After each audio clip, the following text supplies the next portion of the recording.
Акыйкатчынын аппараты Москвада тилемчилик кылган кыргызстандыкты мекенине алып келүүгө жардам берет. Буга чейин социалдык тармактарда эркек кишинин видео кайрылуусу чыккан. Ал документтерин жоготуп көчөдө калганын айткан. Текстильщики метросунда түнөп кайыр сурап жан багат. Айылына кайрылып үйгө алып кетүүсүн суранган. Кыргыз диаспорасынын активисттери бул адамдын өздүгүн аныктап, ал 44 жаштагы Оштун тургуну болгон. Ошто балдары жана аялы бар. Активисттер ага документтерин топтоого жардам берерин айтышып, Москвадан жумуш издөөнү сунушташкан. Бирок тилемчилик кылып жүргөн киши үйгө кетерин билдирген. Диаспора Оштун тургунун мекенине кайтуусуна билет алып бермей болду. Омбудсмен жардам көргөзөт. Мен үйгө алып кетчи. Кампо. Мен сени сагындым. Кайерден боласыз? Оштун.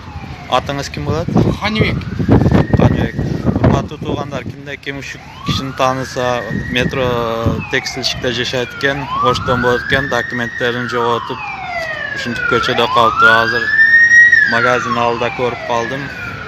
Элбире же ушу күйөөңүз эгер көрүп алсаңыз, метро текстильщикте урматтуу жердештер ушу адамга жардамдашып коелук.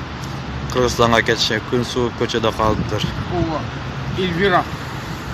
Мен көчөдө калдым. Мына кефир менен нан алып жүрөм. Алып кетчи мени үйгө. Алып кет мени. Элбира. Урматтуу туугандар, кимде ким тааныса, байланышып коюңуздар.